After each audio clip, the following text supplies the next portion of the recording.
6-9, France Bleu Azur. Maintenant, imaginez un viager, mais alors à l'envers. Ok, c'est l'idée d'une société installée notamment à Cannes. Elle s'appelle Monetivia. Son chiffre d'affaires grimpe très fort ces derniers temps. Et son cofondateur est l'invité de la Nouvelle Écho ce matin. Bonjour Thomas Binal. Bonjour Kevin. Bon alors là on a simplifié au maximum. Un viager, ça consiste, on le rappelle, à acheter un appartement toujours occupé et lorsque le résident meurt, le bien vous revient. Vous, ce que vous proposez, c'est différent. Expliquez-nous très simplement.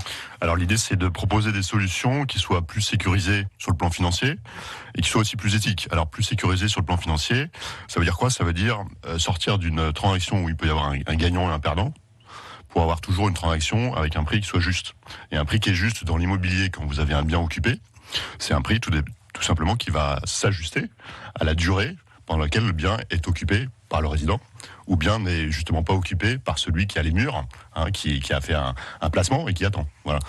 Donc l'idée, c'est de sortir d'une équation, je dirais, ancestrale, avec un prix qui est basé sur une espérance de vie, qui est donc pas forcément être faux, puisque les gens ne sont pas des statistiques, pour aller vers une logique un peu plus fine, un peu plus correspondant davantage à la réalité des choses.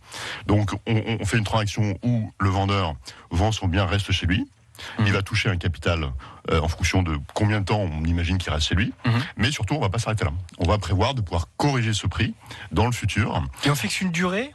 Comment ça on est marche ? obligé de raisonner sur une durée au départ pour fixer un niveau de capital que le vendeur va Contrairement recevoir. au viager, pour le coup, où c'est plus compliqué. Vous avez raison. En plus, en viager, la logique, c'est plutôt d'avoir des paiements étalés, ce qui augmente le risque pour le vendeur, puisqu'évidemment, s'il décède rapidement, il n'y aura pas de paiement. Sachant qu'on va s'adresser à qui ? On va s'adresser à tous ceux qui ne veulent pas faire du viager. Et en fait, c'est les familles, très souvent. Vous avez 85% des seniors qui ont des héritiers directs. Alors, on leur dit des enfants, ils nous disent non, j'ai pas d'enfants, j'ai des grands enfants, parce qu'évidemment, ils ont eux-mêmes 50, 60 ans. Et c'est ces gens-là qui s'y retrouvent pas dans le viager, parce qu'évidemment, le patrimoine familial serait largement amputé en cas de décès prématuré. Donc, on a construit, avec des notaires et avec Allianz, une solution qui va remonter, si vous voulez, le prix de vente en cas de décès.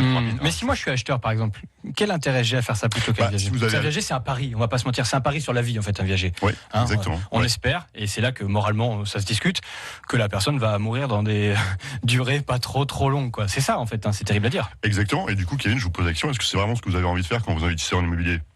La réponse est non, souvent. Après, chacun fait en fonction de sa morale et puis de ses envies et puis de ses projets. Mais ce qu'on constate, c'est qu'en fait, 99% des investisseurs en immobilier, ils veulent juste investir dans un bien immobilier et soit avoir un revenu locatif, c'est la grande équation classique, soit justement ne pas avoir de revenus pour ne pas être peut-être trop fiscalisé ou ne pas prendre de risques à ce sujet-là.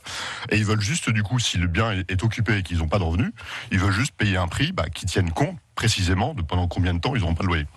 Du fait qu'il est occupé. Et voilà. Donc ils n'ont pas spécialement envie de faire un bon coup sur le patrimoine d'une famille si jamais il y a un décès. C'est pas leur sujet en fait. Du coup, c'est un placement. Si vous occupez, si vous vendez votre appartement, ça rapporte combien par an en moyenne, ça ?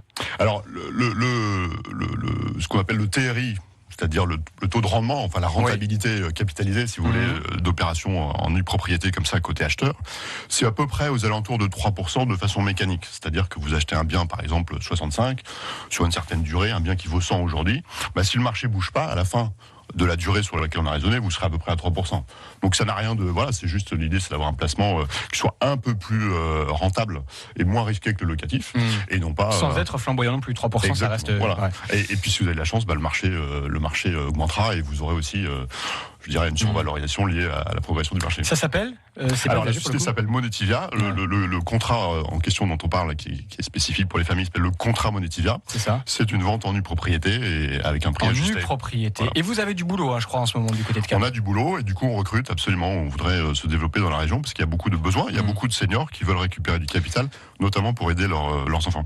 Merci Thomas Binal de nous avoir présenté ce contexte ce matin. Bonne journée à vous. Bonne journée à tous. 7h22, belle route également pour vous qui partez travailler. Ça ralentit